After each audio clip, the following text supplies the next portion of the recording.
Hello, in this video we will talk about QuadDraw, the retopology tool in Maya, and how to use it to do your retopology. First, to start with, you select your high resolution mesh. In this case, you have this lower lid. So I'll select the mesh and I turn on the magnet here, the live surface snap, I guess it's called. Anyway, just make sure to select that one. Now, you could start like from nothing, or you could start from an existing model. The QuadDraw exists within the Maya modeling toolkit. If you scroll down, you'll find QuadDraw. There is also a shortcut which is Ctrl-Shift-Q that will allow you to access it without clicking on the QuadDraw. And I think if you hold Shift while you have something selected or with nothing selected, so if you scroll down, there's a QuadDraw tool.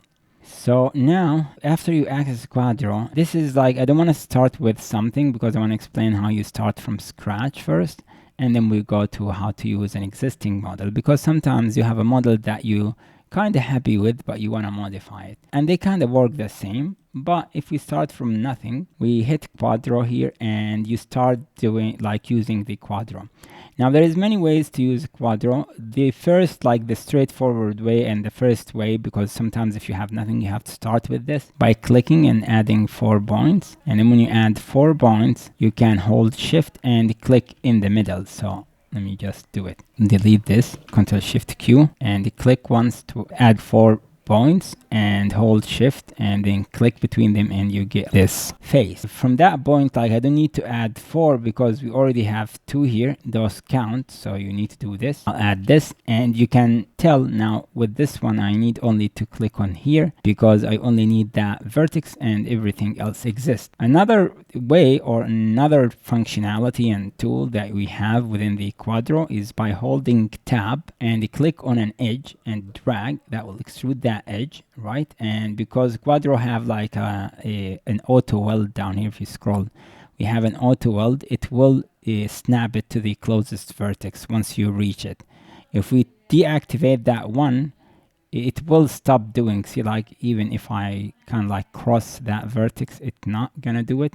If I move it, it won't do it. And sometimes you want this functionality. We will discuss that, but most of the time you want the auto weld to be turned on. You can increase the distance and you can decrease it if, say, like you're working with a very, like a very crowded topology and you don't want it to start auto welding unnecessarily. The other way, which is my favorite way here, like we kind of holding an edge, but what I don't like about this one, like you have to move and you wait for it to snap and so on. There is another way to do the extrude, but it only works if you have like the L shape. So if you have a straight, it will work, but most of the time that's not how you want to do it. But if you have the L shape here, if you hold Tab and click and drag on the like the vertex in the middle, you can drag it, and that does not require you to wait for it to snap. Like see here, like I have to be careful to make it overlap for them to get welded or merge together. But now if I just do this, all I need to do is just drag it. Now, in this case, now I reached a point where I don't have any L's, so I cannot go here and like do the tab. Like you would do this, that's fine. Sometimes you want to have this kite shape, but in many cases you don't want this. So in this case, yeah, you have to go back. And anyway, in this case, there's no vertices to wait for them to merge together, the same amount of effort to get it done. And then we go back to doing this. Another way to use this tool would be holding Tab and middle mouse, and that will extrude the entirety of that loop. It's not gonna go all, like around, because it's usually, it only extrude the edges that have like T shaped. So like here, it's not T, but this is T, like inverted T in this case. So it will do this, which is very nice because it allows us to extrude like an entire loop. Sometimes what I do, especially if I have like a big curvature, I don't do it like all the way, because if you have something that's kind of like very complex, I will do it only for a portion of it. Now, if we have something like this, and if I use it, see, like it's not gonna extrude that, because as I told you, it's only extruding those with the T shape. And then like I will move it and maybe just wiggle that edge for those to merge together. Usually I don't like to create my model to be very crowded. I tend to use like very big polygons, and then I start, adding edge loops. I hold control, and then if I hover, it will show me a preview, and if I like it, I click. Now I could hold, like I could click using the middle mouse, and that will put an edge exactly in the middle. So if you want to have edges in the middle, you could do that. And if I want to delete an edge loop, I hold control and shift and just hover over like the first edge in the edge loop, and that will allow you to delete. If you do it over a face, it will delete the face. If you do it over a border edge, it will delete the entirety of that ring, like the poly loop. So it will delete the entirety of that one.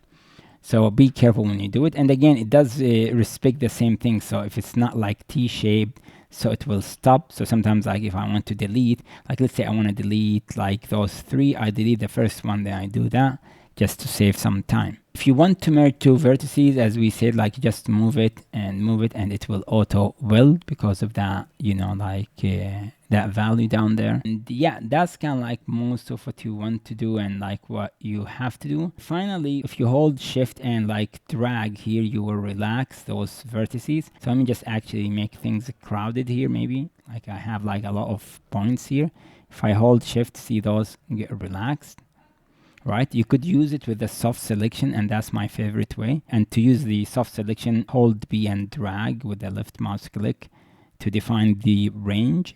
And then if I hold shift, see like this even start relaxing even more than if I don't have it activated. And it does give you more organic relaxation. And same thing, you could use it to move. So if I hit B, soft select, and I could start like, moving. Without the soft selection activated, you can move those vertices, you can move edges, you can move an entire face or a vertex or an edge. Now, while you're in the retopology mode, what you could do is you could also use a multi-cut because it does function. So you could do a multi-cut, right? And it will activate and do snap exactly like you would expect it. With a multi-cut, you could use like the shortcut by holding control. Again, it will add an edge loop similar to when you are in QuadDraw. But you cannot delete an edge loop. That's only a functionality that you have when you're in QuadDraw. So if you want to delete edges or faces, make sure to go to QuadDraw. By the way, when I added like those green points, if I hold shift, I told you it will start, building. And at the same time, if you added like one of those points and you don't want it, just hold control shift, again, the same shortcut, and just hover over them and delete them. You could delete them all at once, or say like you have a lot of them, or maybe you're not sure if you have some of them. By the way, they only exist when you're in the QuadDraw. But like the moment you exit the QuadDraw, they technically don't exist, not even as like one point in space, because mine does not allow for a vertex in space. So now, as I said, like sometimes you have geometry and you want to retopologize on top of the existing retopology. Just make sure for that retopology, like that mesh to be selected, and click on QuadDraw, and that will activate it. And now you can just go back and start doing things. As I said, like if you have green points and you want to just get rid of them for whatever reason, just scroll down here and you will have clear dots.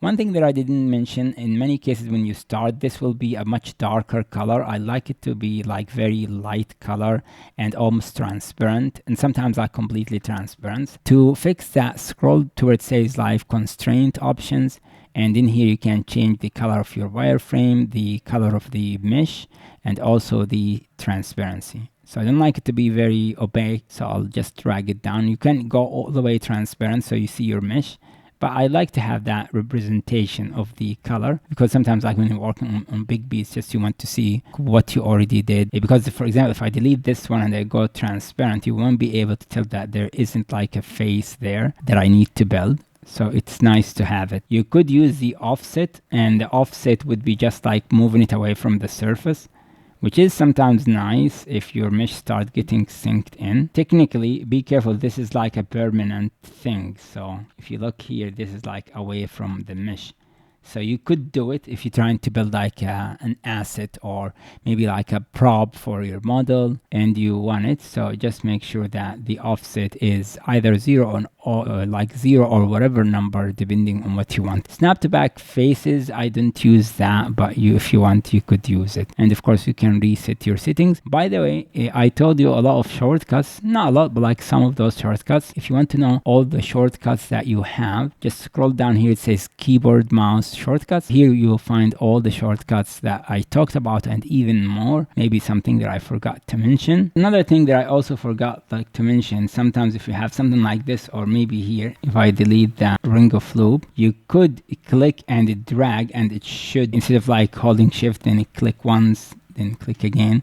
Here, same thing, like it could just click and drag. Sometimes it will skip a polygon. That's it for the Maya Retopology tool. Of course, this is just the technical side of it, but doing retopology for a mesh requires also thinking of the flow of your mesh and how it will, like if this thing will be rigged, and does these loops support your rig and make it, have a nice clean deformation or not. So yeah, you need to be careful of these things, and that's kind of like something you learn with time. Let me know if you want me to go deeper in topology side of the discussion by explaining what you need to do to get nice topology. These things usually depend on like what you're trying to retopologize. So if you're trying to retopologize a hard surface model, would be slightly different than trying to retopologize an organic model, and so on. That's it for the technical side of it, and like the multiple shortcuts and the thing that you have here. I hope this was helpful. Don't forget to leave a like, subscribe,